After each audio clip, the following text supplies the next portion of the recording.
ವೀಕ್ಷಕರೇ, ಹರಿಯಾಣದ ಜಜ್ಜರ್ ನಗರದ ಜೈಲಿನಿಂದ ಸುಮಾರು ಸಾವಿರಾರು ಖೈದಿಗಳು ಸಂತೋಷದಿಂದ ಓಡ್ಬರ್ತಾ ಇದ್ರು. ಏಕೆಂದ್ರೆ ಹೊಸದಾಗಿ ಬಂದಿದ್ದ ಸೀನಿಯರ್ ನ್ಯಾಯಾಧೀಶೊಬ್ಬರು ಒಂದೇ ದಿನದಲ್ಲಿ ಅನೇಕ ತೀರ್ಪುಗಳನ್ನ ಕೊಟ್ಟಿದ್ರು. ಅವರು ಸಾಕಷ್ಟು ಜನ ಖೈದಿಗಳನ್ನ ಸಾಕ್ಷಿಗಳ ಕೊರತೆ ಎಂಬ ಒಂದು ಕಾರಣ ಹೇಳಿ ಗೌರವಯುತವಾಗಿ ಬಿಡುಗಡೆ ಮಾಡಿದ್ರು. ಒಂದೇ ತಿಂಗಳಲ್ಲಿ ಅವರು ಸುಮಾರು 2470 ಪ್ರಕರಣಗಳನ್ನ ಆಲಿಸಿ ಸಣ್ಣ ಅಪರಾಧಗಳಿಗೆ ಜೈಲಿನಲ್ಲಿ ಕುಳಿತಿದ್ದಂತ ಸುಮಾರು 2000 ಖೈದಿಗಳನ್ನ ಬಿಡುಗಡೆ ಮಾಡಿದ್ರು. ಮತ್ತೊಂದು ವಿಚಿತ್ರ ಅಂದ್ರೆ ಇವರು ಅತ್ಯಾಚಾರ ಮತ್ತು ಕೊಲೆಯಂತ ಗಂಭೀರ ಆರೋಪಗಳನ್ನ ಎದುರಿಸ್ತಿದ್ದಂತ ಖೈದಿಗಳಿಗೆ ಕಠಿಣ ಶಿಕ್ಷೆಯನ್ನ ಕೊಟ್ಟಿದ್ರು. ಇದರಿಂದ ಜೈಲಿನ ಖೈದಿಗಳು ಮತ್ತು ಅವರ ಕುಟುಂಬ ಅವರನ್ನ ಅಂದ್ರೆ ನ್ಯಾಯಾಧೀಶರನ್ನ ಹಾಡಿ ಹೊಗಳೋದಿಕ್ಕೆ ಶುರು ಮಾಡಿದ್ರು. ಏಕೆಂದ್ರೆ ಅವ್ರ ಜೀವನದಲ್ಲಿ ಯಾವುದೇ ನ್ಯಾಯಾಧೀಶರು ಇಷ್ಟು ಬೇಗ ಇಷ್ಟೊಂದು ಪ್ರಕರಣಗಳನ್ನ ವಿಲೇವಾರಿ ಮಾಡೋದನ್ನ ಅವರು ನೋಡಿರ್ಲಿಲ್ಲ. ಆದ್ರೆ 40 ದಿನಗಳ ನಂತರ ಇದ್ದಕ್ಕಿದ್ದ ಹಾಗೆ ಆ ಹೊಸ ನ್ಯಾಯಾಧೀಶರು ನಾಪತ್ತೆಯಾದ್ರು. ಯಾರು ಈ ನ್ಯಾಯಾಧೀಶರು?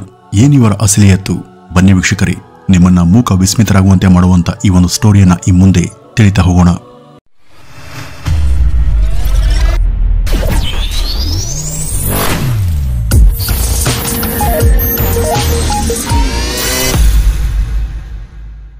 ವೀಕ್ಷಕರೇ, ಧನಿರಾಮ್ ಮಿತ್ತಲ್ ಹರಿಯಾಣದ ಭಿವಾನಿ ನಗರದಲ್ಲಿ ವಾಸ ಮಾಡುತ್ತಿದ್ದಂತಹ ಮಹತ್ವಾಕಾಂಕ್ಷೆಯ ಹುಡುಗ ಈ ಧನಿರಾಮ್ ಮಿತ್ತಲ್ 1964ರಲ್ಲಿ ಈತ ಪದವಿಯನ್ನು ಪಡೆದನಾದರೂ ನಂತರ ಅನೇಕ ಪರೀಕ್ಷೆಗಳಿಗೆ ಹಾಜರಾಗಿ ಎಲ್ಲಾ ಕಡೆ ವಿಫಲನಾದ.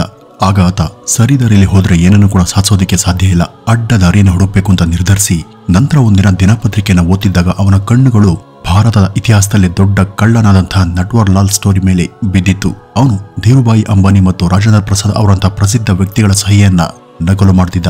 ಬಿಕಾರಿಯಿಂದ ಹಿಡಿದು ಬಿಸಿನೆಸ್ ಮ್ಯಾನ್, ಸರ್ಕಾರಿ ಅಧಿಕಾರಿ, ಪೊಲೀಸ್ ಆಫೀಸರ್ ಹೀಗೆ ಹಲವು ವೇಷಗಳನ್ನ ಧರಿಸಿ ಆತ ಕಳ್ತನ ಮಾಡ್ತಿದ್ದ. ಇವನ ನೈಜಕತೆ ಆಧರಿಸಿ ತೆಗೆದಂತ ಚಿತ್ರದಲ್ಲಿ ಅಮಿತಾಬ್ ಬಚ್ಚನ್ ಅದ್ಭುತವಾಗಿ ನಟಿಸಿದ್ದಾರೆ ಕೂಡ. ತಾಜ್ ಮಹಲ್, ರಾಷ್ಟ್ರಪತಿ ಭವನ ಮತ್ತು ಕೆಂಪು ಕೋಟೆಯನ್ನು ಕೂಡ ಮಾರಾಟ ಮಾಡುವಂತ ನೆವದಲ್ಲಿ ವಿದೇಶಿ ಪ್ರವಾಸಿಗರನ್ನ ಅವನು ವಂಚಿಸ್ತಿದ್ದ. ಇವನ ಮೋಸದ ಕತೆ ಕೇಳಿ ಜನ ನಗ್ತಿದ್ದರಾದ್ರೂ ಈ ಯುವಕ ಧನಿರಾಮ ಅವರನ್ನ ತನ್ನ ಗುರು ಅಂತಾನೆ ಭಾವಿಸಿದ್ದ. ಅವನು ಗ್ರಫಾಲಜಿ ವಿಷಯದಲ್ಲಿ ಡಿಪ್ಲೊಮಾ ಕೋರ್ಸ್ ಅನ್ನು ಮಾಡಿ ಕೈ ಬರದ ವಿಶ್ಲೇಷಣೆಯನ್ನ ಕರಗತ ಮಾಡಿಕೊಂಡಿದ್ದ. ಡಿಪ್ಲೊಮಾವನ್ನು ಪೂರ್ಣಗೊಳಿಸಿದ ನಂತರ ಅವನು ತನ್ನ ಕಲೆಯನ್ನ ನಕಲಿ ದಾಖಲೆಗಳು ಮತ್ತು ನಕಲಿ ಸಹಿ ಮಾಡೋದ್ರಲ್ಲಿ ಬಳಸ್ಕೊಂಡ. ನಕಲಿ ದಾಖಲೆಗಳ ಮೇಲೆ ಡ್ರೈವಿಂಗ್ ಲೈಸೆನ್ಸ್ ಅನ್ನು ಕೂಡ ನೀಡೋದಕ್ಕೆ ಶುರು ಮಾಡಿದ. ನಂತರ ಈತ ತನ್ನ ಈ ಒಂದು ಕಲೆಯನ್ನ ದೊಡ್ಡ ದೊಡ್ಡ ಕೆಲಸಗಳಲ್ಲಿ ಬಳಸಬೇಕು ಅಂತ ನಿರ್ಧರಿಸ್ತಾನೆ. ನಕಲಿ ದಾಖಲೆ ಸೃಷ್ಟಿಯಲ್ಲಿ ರೊಕ್ಕದ ರುಚಿ ಕಂಡಿದ್ದಂತ ಧನಿರಾಮ್ ಈಗ ಅದೇ ಕಲೆಯನ್ನ ಬಳಸಿ ತನ್ನವೇ ನಕಲಿ ವಿದ್ಯಾರ್ಹತೆ ಪ್ರಮಾಣ ಪತ್ರವನ್ನ ಮಾಡಿಕೊಂಡ. ಅವುಗಳನ್ನ ಉಪಯೋಗಿಸಿಕೊಂಡು ಭಾರತೀಯ ರೈಲ್ವೆಯಲ್ಲಿ ಉದ್ಯೋಗಕ್ಕೆ ಅರ್ಜಿ ಹಾಕ್ತ. ಆ ಒಂದು ಆಧಾರದ ಮೇಲೆ ಅವನು 1968ರಲ್ಲಿ ಸ್ಟೇಷನ್ ಮಾಸ್ಟರ್ ಕೂಡ ಆಗ್ತಾನೆ. ಅಲ್ಲಿ ತನ್ನ ಸ್ಥಾನದ ಲಾಭವನ್ನು ಪಡೆದುಕೊಂಡು ರೈಲ್ವೆಯ ಪ್ರಾಪರ್ಟಿ ಮತ್ತು ಹಣವನ್ನ ಸಾಕಷ್ಟು ಲೂಟಿ ಮಾಡ್ದ.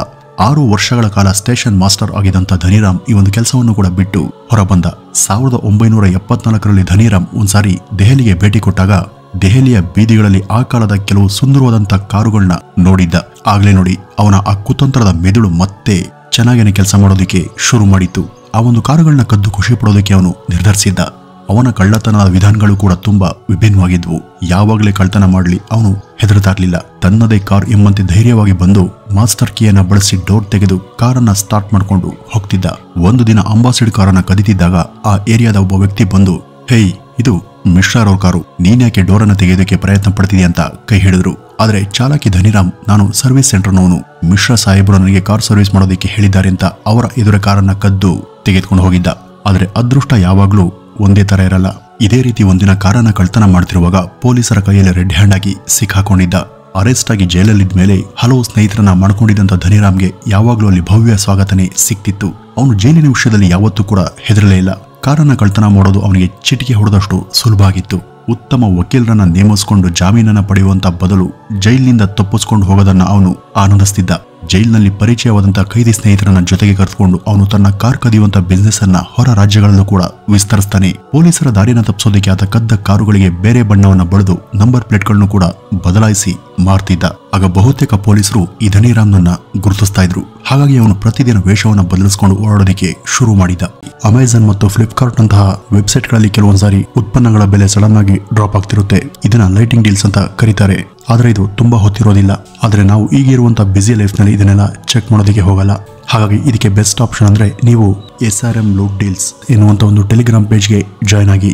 ಇದರಲ್ಲಿ ಅಮೆಜಾನ್, ಫ್ಲಿಪ್ಕಾರ್ಟ್, ಮಿಂತ್ರಾ, AJIO ಅಂತ ಟಾಪ್ ವೆಬ್ಸೈಟ್ ಗಳಲ್ಲಿ ಯಾವಾಗ ಪ್ರೈಸ್ ಡ್ರಾಪ್ ಆಗುತ್ತೋ ಆಗ ಅವರು ಆ ಪ್ರಾಡಕ್ಟ್ ಲಿಂಕ್ ಅನ್ನ ಇಲ್ಲಿ ಪೋಸ್ಟ್ ಮಾಡ್ತಾ ಇರ್ತಾರೆ. ಅದಲ್ಲದೆ ಯಾವ ಬ್ಯಾಂಕ್ ಕ್ರೆಡಿಟ್ ಕಾರ್ಡ್ ಅನ್ನು ಯೂಸ್ ಮಾಡಿದ್ರೆ ನಿಮಗೆ ಕಡಿಮೆಗೆ ಸಿಗುತ್ತೆ ಮತ್ತೆ ಯಾವ ಸೇಲ್ಸ್ಗಳು ಯಾವಾಗ ಶುರುವಾಗುತ್ತೆ ಅನ್ನೋದನ್ನು ಕೂಡ ಇವರು ಇಲ್ಲಿ ತಿಳಿಸ್ಕೊಡ್ತಾರೆ.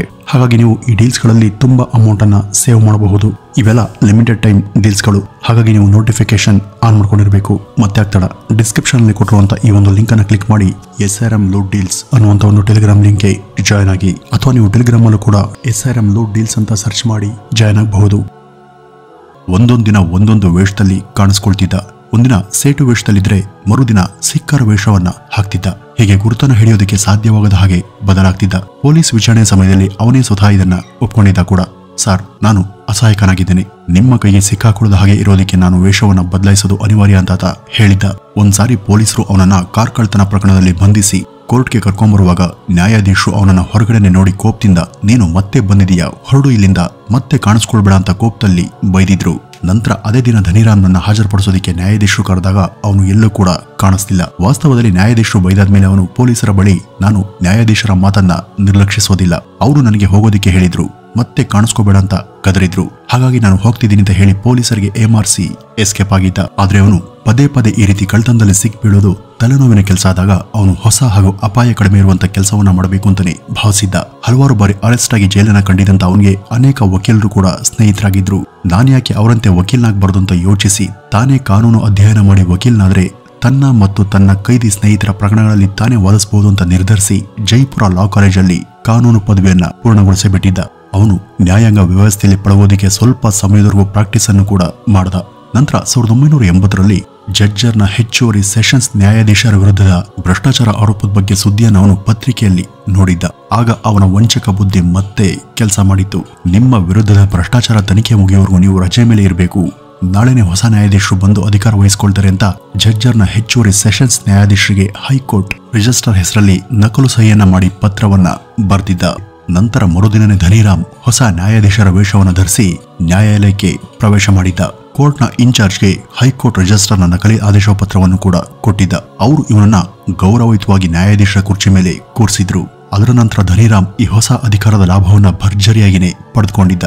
ಚಿಟಿಕೆ ಹೊಡೆದ ಹಾಗೆ ಹಣ ಮತ್ತು 2,000 ಖೈದಿಗಳಿಗೆ ಜಾಮೀನನ್ನ ಕೊಟ್ಟಿದ್ದ. ಸಾಕ್ಷಿಗಳ ಕೊರತೆ ಇದೆ ಅಂತ ಅನೇಕರನ್ನ ಬಿಡುಗಡೆ ಮಾಡಿದ್ದ. ಜಾಮೀನನ್ನ ಪಡೆದಂತ ಬಹುತೇಕ ಖೈದಿಗಳು ಅವನ ಕಾರು ಕಳ್ಳತನದ ತಂಡದಲ್ಲಿದ್ದವರೇ ಹಾಗೂ ಜೈಲಿನಲ್ಲಿ ಪರಿಚಯದಂತ ಸ್ನೇಹಿತರು ಕೂಡ ಇದ್ರು. ಈ ಹೊಸ ನ್ಯಾಯಾಧೀಶರ ತ್ವರಿತ ವಿಚಾರಣೆ ಪ್ರಶಂಸೆ ಇಡೀ ನಗರದಲ್ಲಿ ಚರ್ಚೆಯಾಗುತ್ತೆ. ಇದರ ಜೊತೆಗೆ ಈ ಧನಿರಾಮ್ ತನ್ನ ವಿರುದ್ಧದ ಅನೇಕ ಪ್ರಕರಣಗಳ ಫೈಲ್ಗಳನ್ನು ಕೂಡ ಸುಟ್ಟು ಹಾಕಿದ್ದ. ಆದರೆ 40 ದಿನಗಳ ನಂತರ ಇದ್ದಕ್ಕಿದ್ದ ಹಾಗೆ ಅವನು ಕೋರ್ಟ್ಗೆ ಬರೋದನ್ನೇ ನಿಲ್ಲಿಸಿದ್ದ. ಇದು ಧನಿರಾಮ್ನ ಹೊಸ ಅವತಾರ ಅಂತ ಪೊಲೀಸರು ಅರ್ಥ ಮಾಡಿಕೊಳ್ಳುವ ಮೊದಲೇ ಅವನು ಭಾರತದ ಇತಿಹಾಸದಲ್ಲಿ ಇದುವರೆಗೂ ಕೂಡ ಯಾರೂ ಮಾಡದಂತ ದೊಡ್ಡ ವಂಚನೆ ಮಾಡಿನೇ ಮುಗಿಸಿದ್ದ. ಈ ಧನಿರಾಮ್ ಎಂದಿನಂತೆ ನಾಪತ್ತೆಯಾಗಿ ವೇಷವನ್ನ ಬದಲಿಸಿಕೊಂಡು ಇದ್ದನಾದ್ರೂ ಅಂತಿಮವಾಗಿ ಪೊಲೀಸರು ಅವನನ್ನ ಹಿಡಿದಿದ್ರು. ಹಾಗೇನೆ ಅವನು ನ್ಯಾಯಾಧೀಶನಾಗಿ ಜಾಮೀನು ಕೊಟ್ಟು ಖುಲಾಸೆ ಮಾಡದಂತ ಸಾವಿರಾರು ಖೈದಿಗಳನ್ನು ಕೂಡ ಹುಡುಕಿ ಮತ್ತೆ ಬಂಧಿಸಿ ಜೈಲಿಗೆ ಅಟ್ಟಿದ್ರು. ಈ ಒಂದು ಘಟನೆ ಈ ಧನಿರಾಮ್ನನ್ನ ಭಾರತದ ದೊಡ್ಡ ವಂಚಕರಲ್ಲಿ ಒಬ್ಬನನ್ನಾಗಿ ಮಾಡಿತ್ತು. ಅವನು ಸೂಪರ್ ನಟ್ವರ್ಲಾಲ್, ವೇಷ ಬದಲಿಸುವಂತ ಮಾಸ್ಟರ್, ಇಂಡಿಯನ್ ಚಾರ್ಲ್ಸ್ ಶೋಬ್ರಾಜ್ ಎಂಬ ಬಿರುದುಗಳನ್ನು ಕೂಡ ಪಡೆದ. ಹಾಗೂ ಹೀಗೂ ಮತ್ತೆ ಜೈಲಿಂದ ಹೊರಬಂದಂತ ಈ ಧನಿರಾಮ್ಗೆ ಕಾರು ಕಳ್ಳತನದ ಖಾಯಿಲೆ ಮಾತ್ರ ಹೋಗಿರ್ಲಿಲ್ಲ.